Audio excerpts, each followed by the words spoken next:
Hi! Hello mga mare! Welcome to my mini vlog! Nang mga oras na nga ito ay napatulog ko na yung mga anak ko. Kaya pagkakataon ko na para lumabas, para bumili sa tindahan. Naubusan na nga kami ng iilang gamit dito sa bahay, kaya naman napabili ako ng 2 kilong bigas, saka ng asukan. 3 araw pa kasi bago sumahod si mister. Kaya petsa de peligro na. At saka yung mga stock ko ay nag-uubusan na nga. Mabuti pa yung miyembro ng 4-piece, walang pinoproblema. At pati kuryente nila, libre. Mapapasana all ka na lang talaga. Dahil sumasabay sa init ng panahon, yung init ng issue sa mga 4-piece. Aba, kahit pala kami mga housewife lang, ay isa na rin sa nagpapasahod sa mga 4-piece. Aba, parang lugi ata naman. At sana lang talaga hindi palakasan yung paglilista sa 4-piece na yan. Para yung mga well-deserved naman yung mapalista. Hindi yung basta kakilalang ay matik na sa listahan. Oh, anyways mga mare, dahil nga sa init ng issue, eto napagawa nga ulit ako ng yelo. Dahil sa panahon ngayon, kailangan nating yelo para sa pagpapalamig ng maiinit na ulo. Nang makagawa nga ako ng 4 na piraso, nilagay ko na nga dito sa ref. Kailangan natin uminom ng maraming tubig ngayon at para mag-hydrate ng ating mga katawan. At dahil hindi na rin lang ako makatulog sa tanghali, kaya ito sasamantalahin ko na yung pagkakataon. Nagsali na nga muna ako dito ng yelo sa pitchel para makainom ng malamig na tubig. Dahil nagsisimula na ako magtrabaho dito sa loob ng bahay kahit kainitan. Sasamantalahin ko na din habang tulog yung mga anak ko para walang nanggugulo dito sa ginagawa ko. Winalisan ko nga muna dito yung sahig namin hanggang sa ilalim ng papag. At talaga naman kahit mainit yung alikabok, pasukan ng pasukan. Pagkatapos binuhusan ko na nga ng tubig yung sahig para mamapin ko na lang mamaya. Aba, sa init ng singaw, maya-maya tuyo na rin yan. Nagsimula na nga ako maglampaso dito sa kwarto namin. At kahit yung pinakasulok-sulukan, dinadamay ko na. Para medyo pumbres ko naman dito. Dahil sobra na talaga yung init. Nilagyan ko na nga rin ng konting sabon yan. Para hindi mag-amoy kulog tong kwarto namin. O siya mga mare, patapos na nga itong video ko. At kung hindi ka pa nga nakakapag-follow, mag-follow ka na. At baka naman pwedeng pakiwanan ng isang heart dyan o isang like. Dyan na kayo, bye-bye!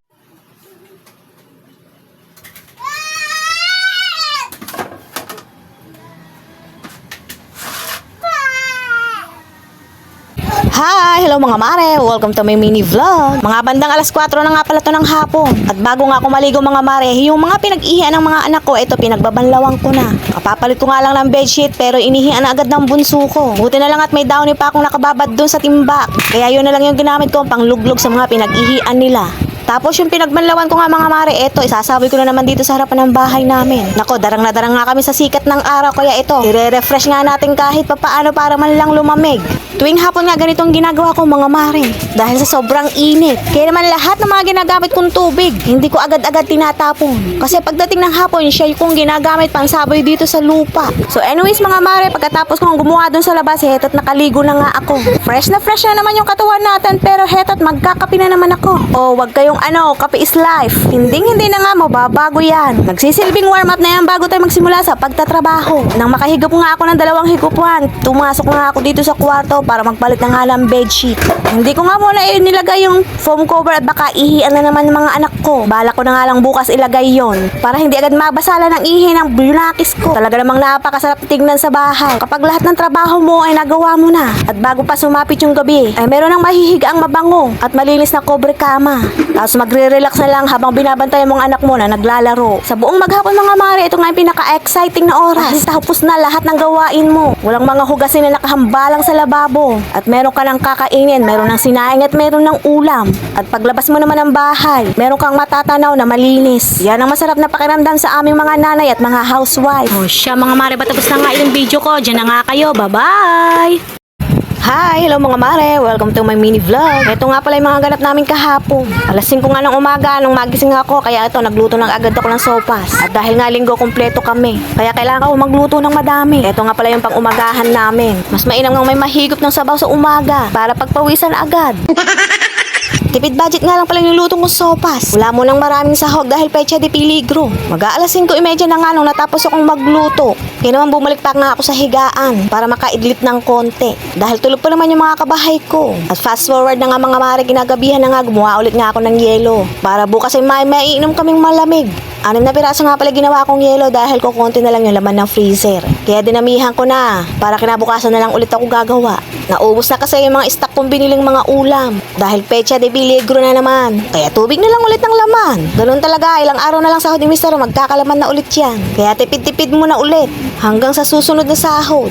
O anyways mga mare, heto na nga't magtitimpla na nga ulit ako ng gatas. Kaya sa umagang ito, marami nga akong gagawin. Alam niyo naman, pag Lunes, sandamakmak ang trabaho. Habang nagkakape nga ako dito mga mare, tinuruan ko nga muna yung panganay ko. Ang una ko nga tinuturo mga mare, ito muna mga guhit-guhit. Sinampungan ko nga siya ng gayahan at para tutularan niya na lang sa ibaba. Ilang turo ko nga lang mga mare, na-pick up niya na nga agad. Na kailangan na ipapantay niya doon sa 3 guhit ng papel. At take note, kaliwete pa yan. Pinipilit ko naman siya magsulat sa kanan pero ibinabalik niya pa rin sa kaliwang kamay niya yung lapis. Kaya hinayaan ko na lang mag left-handed. Paglakilkay pa ng konti, tsaka ako na pa ipalipat ulit sa kanan. Nung manawa na nga magsulat yung panganay ko, heto naman yung ginawa ko. Ayusin ko nga pala itong lagayan ng pag ng mga anak ko. Saka yung gamit pang eskwela. Para sama-sama na sila at naka-organize. O siya mga mare, patapos na nga itong video ko. At kung hindi ka pa nga nakakapag-follow, mag-follow ka na. At baka naman pwedeng pakiwanan ng isang heart dyan. Diyan na nga kayo. Bye-bye! Hi! Hello mga mare! Welcome to my mini vlog. Lunes na Lunes, tambak ang gawaing bahay. Kaya naman ako ang aga kong gumising para magsimula na nga agad. Habang nagkakape nga ako tiniklop ko na nga itong swimming pool. Ginamit kasi ito ng mga bata kahapon. Nung matapos nga ipinatuyo ko, kaya ngayon ko lang matitiklop. Napakasulit nga nitong inflatable swimming pool nito mga mare. Gamit na gamit talaga ngayong summer. Pagkatapos schedule ko nga ng laba mga mare, kaya ito pinagagayak ko na mga gagamitin ko. Magkasala nga mula dito ako ng first batch, tapos papasok ko sa loob para magluto ng umagahan namin. Aba, tingnan nyo, multitasking tayo mga mare. Hanggat merong pagkakataon at may oras at talagang sisingitan natin pa yan ng isang gawain. Kinuha ko na nga yung karning baboy dun sa rep para lumambot na, nasa freezer kasi. Tapos ito, shortcut ko na nga lang yung pagluluto. Pinakuloan ko muna sa may asin hanggang lumambot. Saka ko na tinimplahan ng pampalasa. At pagkatapos lumabas na nga ulit ako dito para umpisahan na nga yung first batch. Sinasort ko nga pala nga yung mga puti. Dahil kukusutin ko muna siya bago ilagay sa washing machine. Nako, ang mga bata lang naman ang malalakas magsipagdamit sa amin. Dahil mayat maya nga sila nagbibihis. Kaya ang labahin ko, 2 araw pa lang gabundok na. At talagang mapapalaba ka ng di oras. Yung 2 anak ko, 3 pares ng damit ang nagagamit sa isang araw. At eto, hindi ko na nga na-video. Matapos ko na nga maisalang sa lahat ng washing machine yung mga labahin na idin-dryer ko na nga agad. Tapos ito, sisimulan ko na nga siyang ipagsasampay. Ganyan lang mga mare ang gawain namin sa loob ng bahay at sa labas. Tapos na nga pala yung niluluto ko dun sa loob. Kaya nakafocus na ako dito sa pagsasampay ko. Habang may isang nanggugulo dito sa akin. Buti na lang at patapos na nga ako dito sa ginagawa ko nung lumabas itong bunso ko. At talaga namang hindi ako titigilan. Nagguluhin tong mga damit na isasampay ko. Nang matapos ko nang maihanger lahat, ito pinaghahanay ko na nga dito sa sampayan. At buti na nga lang din na wala akong kasabay sa paglalaba. Dahil nasolo ko yung sampayan. Minsan kasi mga mare, nagsasabay-sabay kami maglaba. Kaya naman sa sampayan, hati-hati talaga kami. O siya mga mare, patapos na nga itong video ko. At hindi pa nga nakakapag-follow, mag-follow ka na. At baka naman pwedeng pakiwanan ng isang heart dyan o isang like. At pwede nyo rin i-share o siya. Dyan na nga kayo. Bye-bye! Hi! Hello mga mare! Welcome to my mini vlog. Kahapon nga ay schedule ko ng laba. Tapos mga bandang tanghali natuyo na. Kaya naman ito, sisimulan ko lang ang tupiin. Nako, kung kayo ay ayaw nyo magtupi, ako naman mga mare, gustong gusto kong magtupi at magsampay, wag lang yung maglaba. Kaya sa part ko mga mare, wala kaming tambak na tupiin na damit. Pero tambak na labahin yan. Yan ang may laging stock sa amin.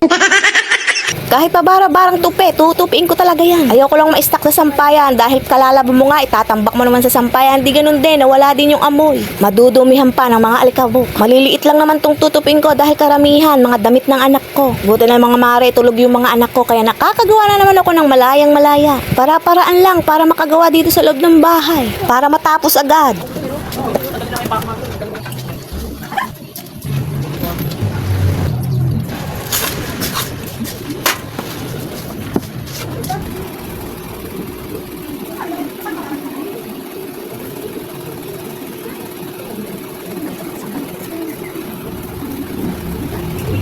Matapos ko na nga matiklop yung mga tupiin mga mare, nako ilalagay ko na nga dito sa kanya-kanyang lagayan. Ay, nakatapos na naman ang isang gawain nang walang nanggugulo. At napakabilis ko pang matapos. Kaya naman go na ako sa next na gagawin ko. Talagang sinasamantala ko yung pagkakataon habang tulog yung mga anak ko. Nagdadahan-dahan na nga lang ako para hindi sila magising kasi konting ingay lang nagigising tong mga anak ko. At fast forward na nga to yung mga mare, kinabukasan na nga itong video na to.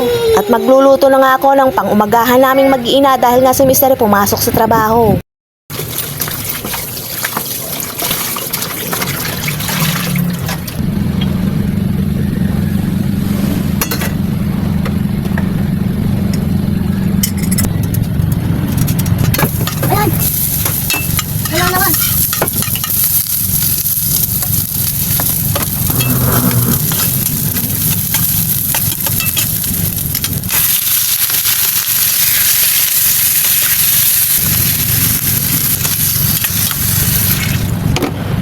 At dahil manok na nga lang natitira dun sa freezer, kaya ito i-adobo ko na para sa umagahan naming mag-iina. Gamit ko nga ulit tong pangmalakasang kawali ko na pwede kahit saan. Pwede mong pagpirituhan at pwede mong paglutuan ng may sabaw. O siya mga mare, patapos na nga itong video ko at kung hindi ka pa nga nakakapag-follow, mag-follow ka na. At baka naman pwedeng pakiwanan ng isang heart dyan o isang like. At pwede naman nang ma-share. O siya, dyan na nga kayo. Bye-bye!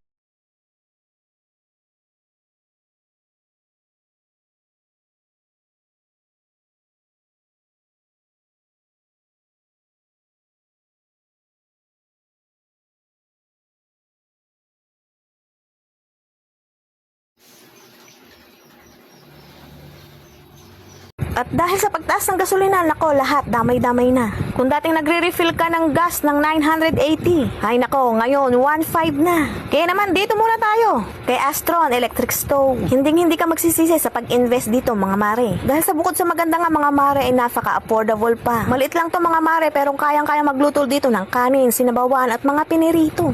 At ito yung pinaka-adjustan niya mga mare. Nasa number 5 nga yung maximum heat level niya. At meron din siyang on and off.